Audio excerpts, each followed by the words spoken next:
Значит, сегодня мы читаем 8 главу первого послания к Коринфянам. Здесь начинается большая тема на 3 главы.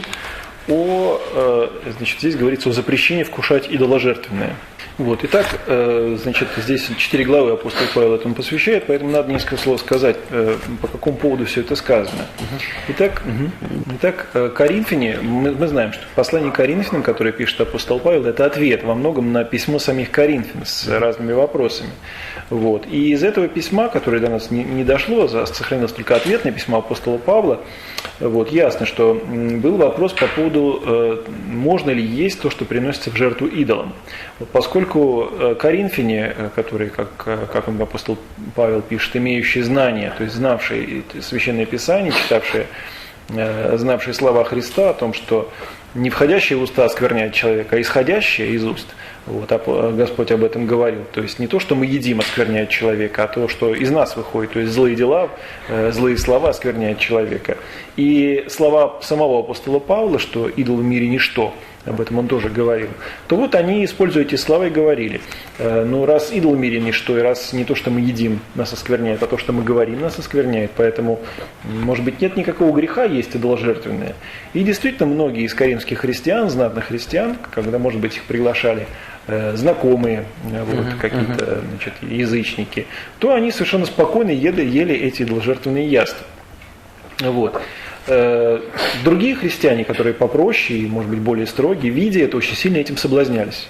Вот, поскольку они не имели совершенно другое расположение. То есть они считали, что идольское – это скверно.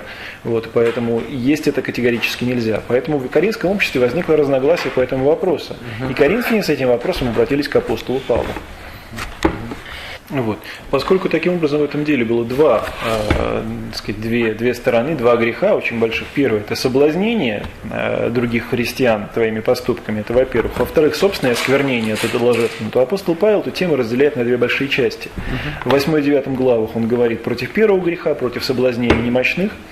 Вот, то есть людей, которые верят, что действительно и эта пища, это осквернение, и глядя на поступки, так сказать, своих старших товарищей, этим очень сильно соблазняется. А во-вторых, в 10-11 главе он говорит о самом этом грехе, вкушении идоложертвенного. Вот, то есть идол в том мире ничто, но в этом бездушном дереве может жить бес, поэтому и жертва приносится бесу. Вот, об этом апостол Павел в 10-11 главах говорит. Вот, как раз о осквернении вот такого рода. То есть мы вот сейчас подробно об этом почитаем, потому что многие истолкователи, которые тоже Феофан Затворник и другие святые отцы, они жили в те времена, когда христианство была господствующей религией. Эта тема была, в общем-то, как бы для них уже даже и не совсем понятна. Вот. Мы же с вами живем в стране, где сплошь и рядом это происходит. Вот, все мы видим различные синтоистские или буддистские святилища. Вот среди нас, у нас много знакомых синтоистов или буддистов. Вот так или иначе мы с этим сталкиваемся практически каждый день. И вот для нас поэтому то, о чем здесь говорит апостол Павел, очень актуально. Поэтому внимательно это прочитаем. О идоложертвенных яствах мы знаем, потому что мы все имеем знания, но знание надмевает, а любовь назидает. Значит, святые отцы высказывают предположение, что начало этого стиха о идоложертвенных яствах мы знаем, потому что все имеем знания, взято буквально из письма Коринфян к апостолу Павлу, то есть он их здесь цитирует. Вот, то есть они ему говорят, что мы все имеем знания. Вот. А во второй половине стиха он как раз говорит уже от себя. Вот. Он говорит о том, что знание этого вполне возможно у них неполное. Вот. И, как видим, апостол Павел знания не отвергает, то есть он против знаний ничего не говорит, то есть знание это хорошо, но замечает, что одно знание само по себе недостаточно. Вот. К знанию необходима любовь. Вот. Таким образом, он не отвергает знания, а поражает гордость, которая выходит не то что из знания, а из неполного знания, потому что, как всем нам хорошо известно, как раз великие ученые очень смиренные люди, а вот разного рода недоучки вот, как раз очень гордятся тем, что они якобы знают. Вот. И здесь надо обратить внимание на один нюанс. В русском сказано «любовь назидает». В оригинале не назидает, а созидает. Вот. Здесь стоит греческое слово «икодоми». Вот, то есть устрояет как бы некое здание, строит некий целостный дом. То есть из всех христиан созидает цельное здание. как храм, посвященный Богу. Вот, поэтому здесь не о назидании речь идет о созидании. То есть апостол Павел не противопоставляет знанию любви, но говорит, что знанию любви не достает, а само по себе знание недостаточно. Созидание подразумевает прежде всего как церковь. Стройка. Вообще он не говорит о том, что некое здание. Он в послании к римлянам об этом часто говорил, что как некий архитектор строит здание на основании, положенном Христом, так и вы должны его строить. Поэтому здесь та же тема. Он любит это выражение. Это икудомий. Икудомий. Вот. Да. Икудомий. Кто думает, что он знает что-нибудь, тот ничего еще не знает так, как должен знать. 2 стих. Вот. И так апостол Павел говорит совершенно очевидную мысль, что в этом мире столько всего неясного и непонятного, что нет ни одного человека, который знал бы все в достаточной мере. Вот. А поскольку любое наше знание не полно, то человек, который заявляющий, что он знает все, явно не знает еще многого в должной мере. То есть здесь как раз опять-таки то же самое, что мы часто видим на примере великих ученых, когда люди действительно постигли глубочайшие тайны, скажем, мироздания, физики там, или, скажем, биологии. Люди говорят, что они удивлены премудростью творения, и говорят, я знаю, что я ничего не знаю, хотя он великий ученый. В то же время человек, который окончил 3 класса образования, говорит, что он знает все. Вот. Так что вот здесь, то есть, самая простая очевидная мысль. Вот. Ну, в советское время один из любимых аргументов был, значит, после того, как Гагарин слетал в космос, значит, атеисты любили говорить, вот космонавты в космос летали, но Бога не видели. Да. Стало быть, Бога нет. Ну, вот, но сейчас просто вот представить эти слова, что это люди в здравом уме говорили, трудно себе представить. А в советское время это было нормально. То есть вот люди с такими вот скудными познаниями позволяли себе судить о Боге. Но кто любит Бога, тому дано знание от Него. 3 стих. Вот здесь очень важное разночтение. Вот, значит, в русском читается так: кто Бога любит, тому дано знание от Него. В славянском, греческом совершенно по-другому. Кто любит Бога, сей познан бысть от Бога. Вот, то есть, кто любит Бога, того Бог познал. Вот. И святые отцы замечают, что как бы вот нормальный порядок слов, который мы ожидаем, кто любит Бога, что должно последовать? Тот имеет знание, поскольку апостол Павел говорит о знании. Апостол Павел же на самом деле делает очень необычный оборот. Вот, и говорит, кто любит Бога, того Бог знает. О чем здесь речь? Вот, давайте откроем Псалтирь, 1 Псалом, 6 стих. «Ибо знает Господь путь праведных, а путь нечестивых погибнет». Вот, когда мы с вами читали Псалтирь, то мы говорили, что знает Бог пути праведных, значит, с особенным вниманием смотрит на праведных людей, особенно печется о них. Вот. А путь нечестивых погибнет, это выражение означает, что как бы этот путь брошен Богом. То есть нечестивые предоставлены сами себе. Вот, и поэтому как бы они оставлены без внимания Божия. Да. Вот, таким образом, то, о чем здесь говорит апостол Павел, опирается прямо на слова псалмопевца. То есть, кто любит Бога, вот, того и Бог любит, того и Бог знает, о том Бог и печется. Вот, поэтому в целом смысл этих 3 стихов сводится к следующему. Апостол Павел констатирует, что любое знание, которое мы имеем, оно недостаточно. То есть полного знания не имеет никто. Поэтому человек, который посвящает себя, так сказать, задаче узнать все, он не достигнет никогда своей цели, потому что это в принципе невозможно. Тот же человек, который любит Бога, вот, он может и не получить полного знания, но он получает попечение от Бога и знание в той мере, в которой не полное, безусловно, знание, но знание в той мере, в которой Господь сам желает ему подать. Поэтому мы не должны ставить перед собой цели в этой жизни добиться полного знания, потому что это недостижимо. Вот, но мы должны любить Бога. Вот, если будем любить Бога, то мы достигнем самого главного. Вот, не голого познания, которое надмевает, а попечение Божие. Вот, и в том числе, как один из даров Божьих, знание.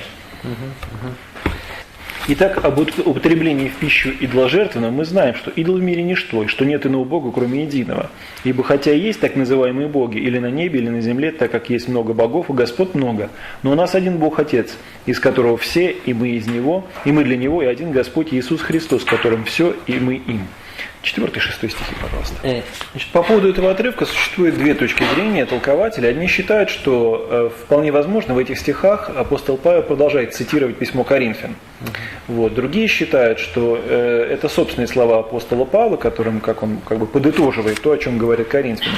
Так или иначе, коринфяне ли это говорят, либо сам апостол Павел, смысл один. А коринфяне могут повторять только то, чему их апостол Павел научил.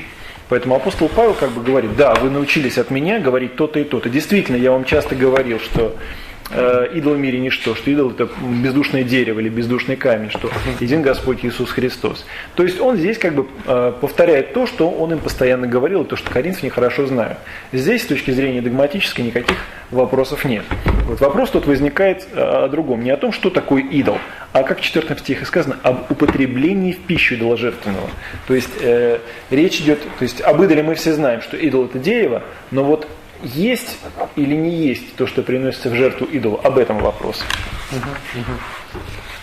Но не у всех такое знание. Некоторые до ныне с совестью, признающие идолов, едят идоложертвенные, как жертвы идольские, и совесть их, будучи немощна, оскверняется. 7 стих. Вот. Итак, с этого стиха опять начинаются вновь собственные слова апостола Павла. Итак, он обрисовывает следующую ситуацию, что не все, как бы, он обращаясь к так сказать, так называемым сильным христианам, которые, значит, вот, имеют такое знание, что идол это ничто, и что это пустое дерево, говорит, не все имеют такое знание. Вот. И поэтому, как он говорит здесь, совестью признающий идолов, это не значит, что здесь речь идет и о идолопоклонниках, а о том, что многие простые христиане считают, что идоложертвенные это приносимые в жертву нечистому духу. Вот, злому духу. То есть, соответственно, это скверно. Вот. Но глядя на христиан, которые едят это совершенно спокойно, вот, скажем, приходят на приглашение, скажем, в какое-нибудь там синтаистское святилище и участвуют в общей трапезе вот, с язычниками, они, глядя на это, вот, видя, что те не смущаются, тоже начинают есть то же самое.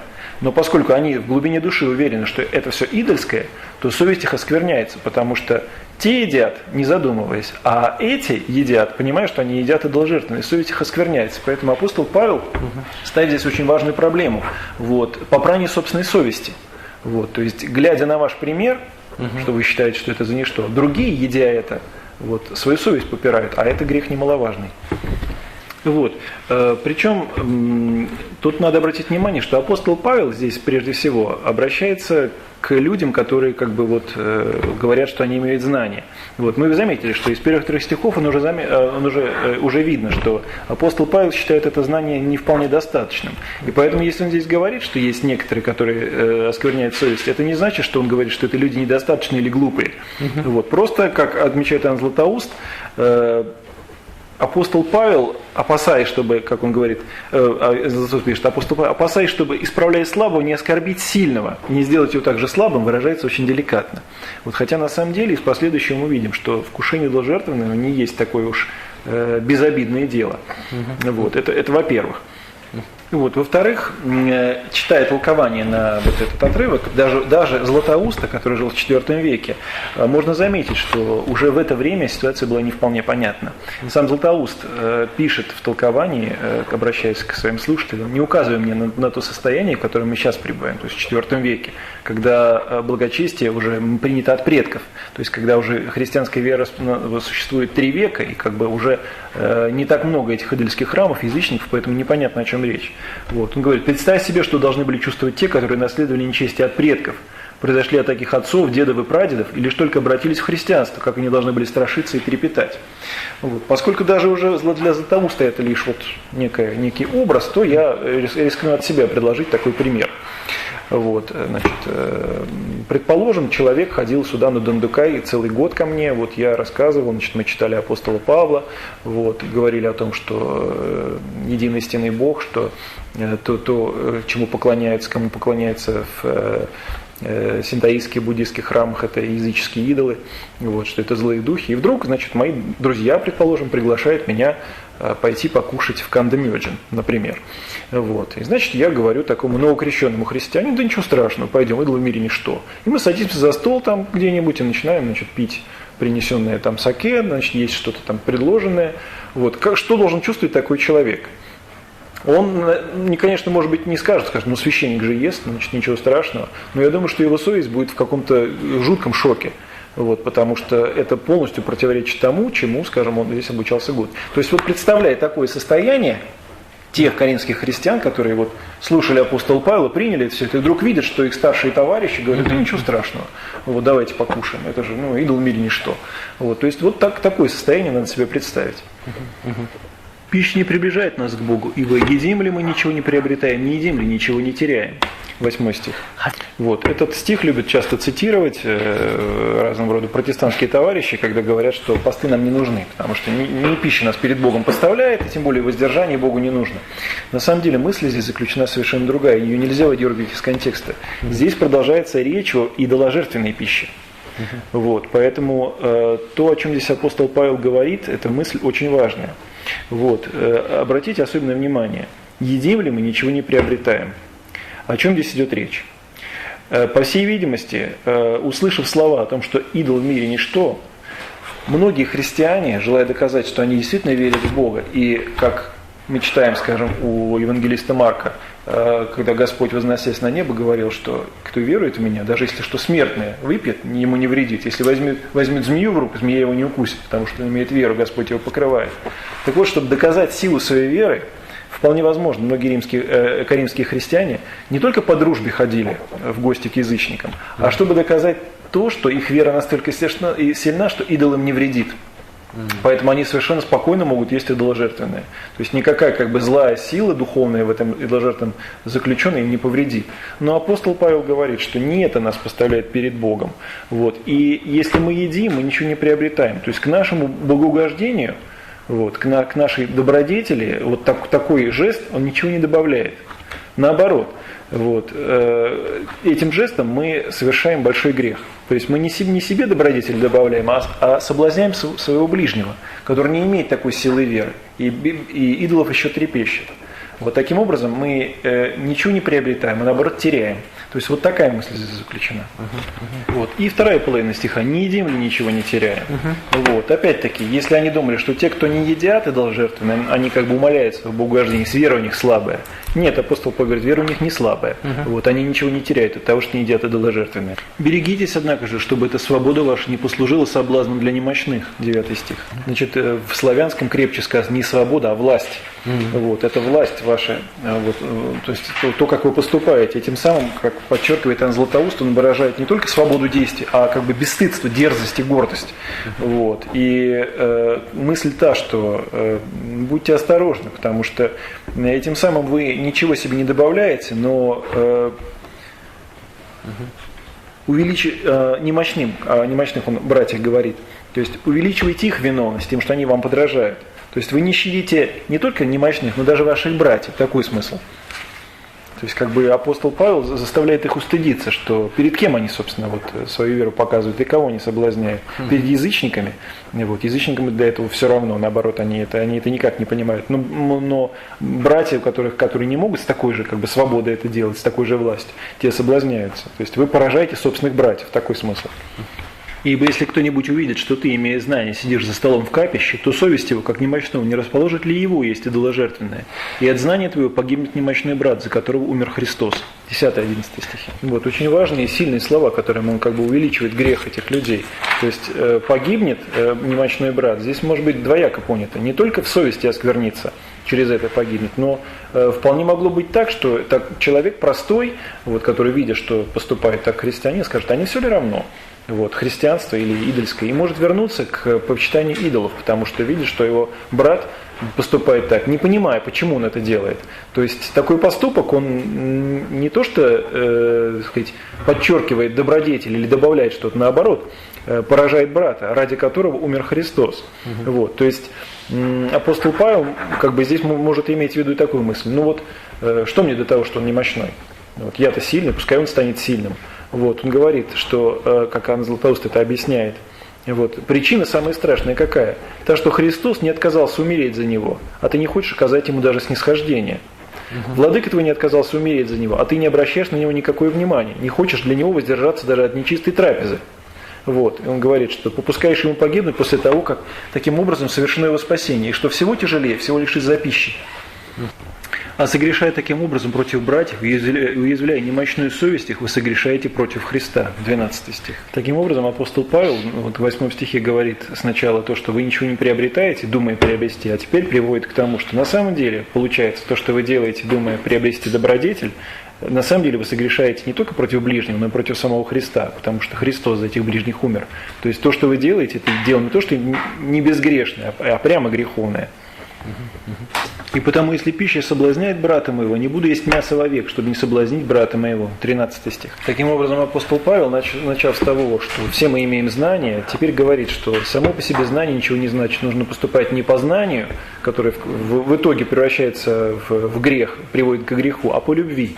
Поэтому даже если какое-то дело, которое само по себе безгрешно, я знаю, что оно безгрешно, вот, как едение мяса, то есть здесь весь об обычной пище идет речь, не об идоложертвенной. Даже если это соблазняет моего брата, то чтобы не погубить брата, я готов воздержаться даже от этого, от дозволенного. Вот, то есть, чтобы только его не соблазнить. То есть здесь не то, что как бы он говорит о том, что нужно отказаться от мяса и прочее, а здесь в широком смысле говорится, что если ради спасения ближнего надо чем-то пожертвовать, то надо пожертвовать. И я готов это сделать. Вот такой пример он дает Коринфянам. Вот, таким образом, мысль содержится здесь еще и та, что не всегда нужно поступать только по знанию, только по рассудку, по уму. Вот. Иногда, может быть, стоит снисходить к своим братьям, потому что и Христос вот, ради нас немощных, ради нас ничего не знающих, не понимающих, умер. На этом на сегодня все, и мы продолжим 19 числа.